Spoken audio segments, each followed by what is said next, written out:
どうもこんばんは。ファルコンフィルムのご視聴ありがとうございます。本日はサラリーマン大家の視点からコスパが良くて子育て向きの自動車の見つけ方をご紹介させていただきます。手順1ですが、車に求めるスペックを明確にするとなります。これがブレると調査範囲が広がって膨大な情報から何を買うべきか迷子になってしまうので、一番重要なプロセスになります。そこで私は今回一番車を欲しがっている妻に十分なヒアリングを行い、そこに私の要望を付け足して我が家に必要なスペックを優先順位をつけてみました。その結果はこちらの表になります。1番パワースライドドア、2番十分な収納力、3番スリムな車幅、4番低燃費、5番製造5年以内。これは新車から3年目が初めての車検、そして2回目が5年目の車検ということで、そこでかなりの人が買い替えをするのではないかと思って5年としました。6番修理歴なし、7番衝突被害軽減ブレーキ、こちらはあればいいなということで右の表で三角にしています。8番クルーズコントロール、こちらもあればいいというレベルです。手順2では先ほどの表に該当する車種を洗い出すということを行いました。私がざっと1時間ぐらい調べたところ、コンパクトミニバンの次の2機種が該当することが分かりました。こちらが該当したリストです。1番トヨタシエンタ、2番ホンダのフリード、どちらもコンパクトながら大きな収納力を備えており、折りたたみ可能な3列目シートを持っています。非常に子育てに便利だと思いました。しかしここで問題だったのが、この2機種にはハイブリッド車とガソリン車の異なるラインナップが存在し、その価格差が非常に大きく、実際にどちらがお得なのか全くわからないということでした。そこで手順3では機種を検討する事前フェーズとしてラインナップの選択を行うこととなりました。こちらがネットの情報から得られたラインナップ別のメリットとデメリットの表です。まずガソリン車、メリットは高速性能に優れていること、そして価格が安いことです。デメリットはアイドリングストップ後の悪影響、ガタガタしたりレスポンスが悪かったりエアコンが止まったりということです。ハイブリッド車のメリットは何といっても燃費が良いこと、そして静粛性に優れること、そして出足がとてもスムーズであることが挙げられます。デメリットはバッテリーの劣化が懸念されています。そして価格が高く燃費差で回収することは困難だということです。一説には10万キロぐらい走ってようやくガソリン車と同じぐらいのコストになるというふうに言われています。ただしそれはあくまで新車を選んだ場合の一般論であり、中古車であればガソリン車と大差ない価格で手に入れることが可能だと考えました。なぜなら中古車価格を決める要素は多岐にわたっているため、ある特定の要素が悪ければ価格は下がるからです。私は具体的には走行距離の長い車を選ぶことでハイブリッド車を安く手に入れられるはずだと予想しました。それはハイブリッドを避けるユーザーの懸念点の一つがバッテリーの劣化にありますので、走行距離の長い中古ハイブリッド車のバッテリーはユーザーには大きく劣化していると感じるはずだからです。しかしながら現在のハイブリッドのバッテリー寿命を調べると15万キロから20万キロと大きく改善されており、通常の使い方では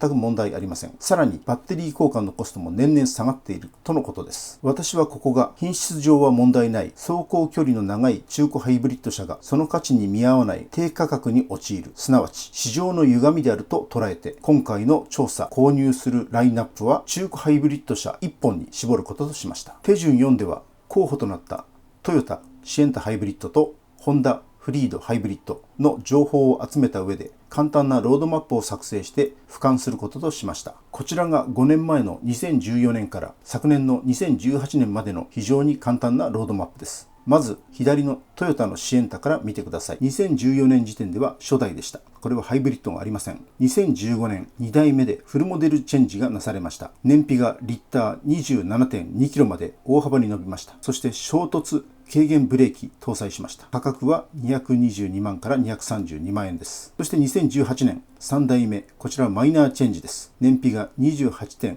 キロと少し伸びました。そしてクルーズコントロールに対応しました。次に右のホンダフリードに移ります。2014年時点では初代、こちらはハイブリッドではありますが燃費が 21.6 キロと非常に性能が悪いものでした。そして2016年シエンタを追いかけるように2代目フルモデルチェンジがなされました。燃費は 27.2 キロ、そして衝突軽減ブレーキ、こちらは歩行者にも対応したものです。クルーズコントロールがついて価格が227万から274万円です。このロードマップから私の探しているコスパの良い自動車はどちらも2代目であると考えました。つまり2015年製のシエンタ、もしくは2016年製のフリードです。ここで口コミ情報を調べましたところ、シエンタハイブリッドでは EV の切り替えがとてもスムーズであること、そして3列目を2列目の下に収納できてスッキリできること、という特徴が得られました。代わってホンダフリードではパワーがあり高速も楽々であること、そして3列目シートが厚くて座り心地が良いという特徴がありました。以上の結果から私の結論は、どちらの自動車にも魅力的な特徴があり甲乙つけがたいということでした。そこで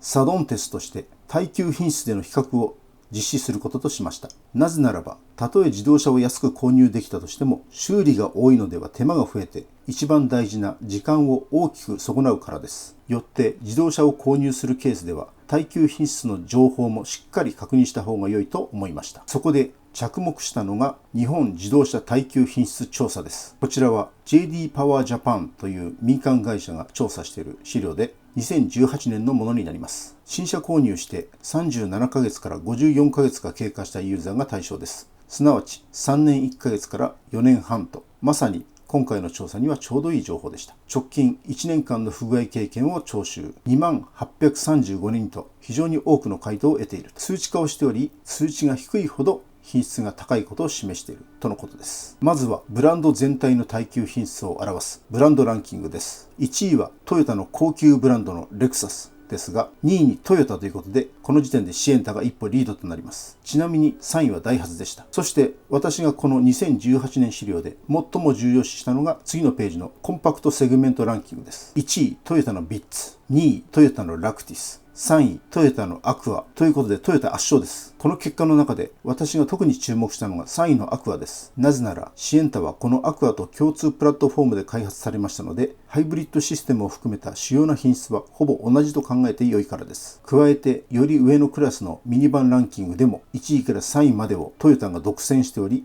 アクアの結果ではカバーできないスライドドアなどの基幹部品の品質においてもトヨタは信頼ができると判断できると思います。以上より購入する車種はトヨタのシエンタハイブリッドに決定して、次は好条件の車両の検索に移りたいと思います。中古車の車両はカーセンサーやガリバーなどの大手もありますが、私の見た感じだと5年以内の新しい中古車についてはトヨタのガズーにお得なものが集まっているように思いました。こちらがガズーの画面です。ガズーの検索条件にてボディタイプをハイブリッド、年式を2015年以降、衝突被害軽減ブレーキをチェックしてみると78台が検索条件にあることがわかります。一点ガズーについての補足です。広告を見ていただけるとわかるのですが、販売は近隣都道府県のみに限ると、要は近隣に住んでいないと売りませんとあるので、その点は注意が必要です。ただ他県に安いものや欲しいオプション装備車があるとすごく悔しいですよね。そのため私の場合は販売会社と交渉してルールを少し曲げて特別に売っていただくことにしました。その私が惚れ込んだ車両が次のページです。年式が2015年、車検が2020年の12月まであります。走行距離、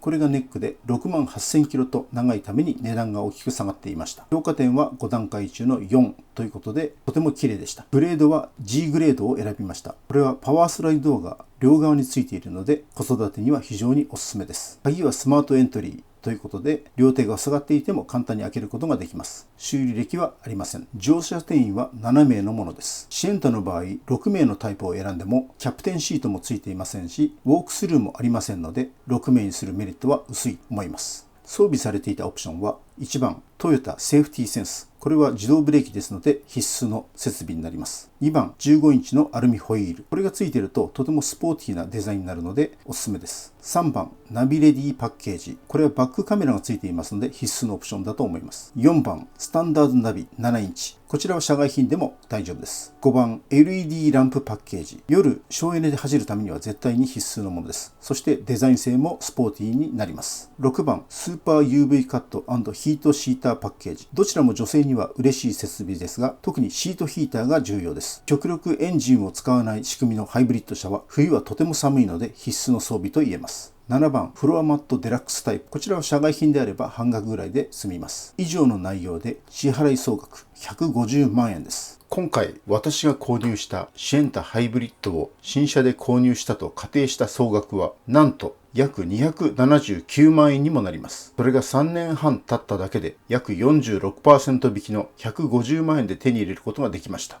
これは不動産ではありえない下落率です。金額として約129万円ものプライスダウンですから、個人的には大変お得な買い物だったと思います。さて最後に、コスパにこだわることで確実に得られる2つの利点についてご説明します。1つ目の利点は、支払い額を超える大きな価値を享受することで確かな満足感を得られるということです。今回多くの口コミを調べて一番驚いたのが、シエンタを購入したユーザーの不満の声が多いことです。購入前に試乗した人やフリードのユーザーがダメ出しをするなら理解できるのですが、せっかく高いお金を出して手に入れたのにスピードが出ないとか、エンジンが動くとうるさいとか、3列目が狭いなどのないものねだりばかりしているのが非常にもったいないと感じました。もちろん大変満足しているユーザーもおられます。この両者の違いは、支払い額に対して得られた価値が少ないか多かったかの違いだと思います。ですので、今までご説明したような工夫によってコスパの良い買い方をするのがとても大事なことです。今回の自動車の例で言えば、メーカーの言い値になる新車はやめて、シエンタハイブリッドの中古を目利きによって安く手に入れる。もしくはもっとグレードの高い車をやはり目利きによってできるだけ安く手に入れれば、もう自虐ネタの口コミを書く必要はなくなるはずです。ちなみに私は70万円で手に入れた中古のホンダフィットも、それ以前に50万円で手に入れた中古の日産シルビアも最後までとても満足して乗っていました。当然ながら今回購入した中古のシエンタハイブリッドについても不満や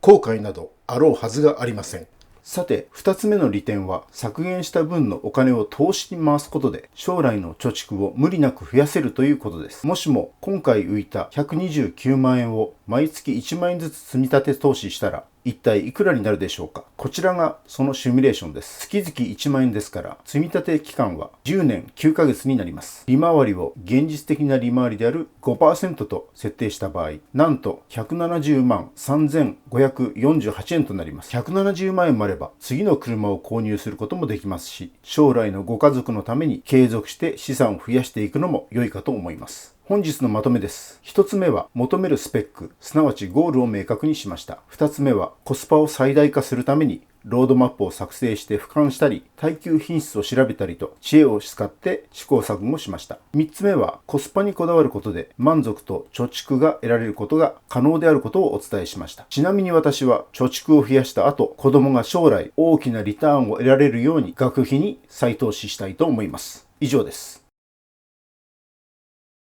チャンネル登録よろしくお願いします。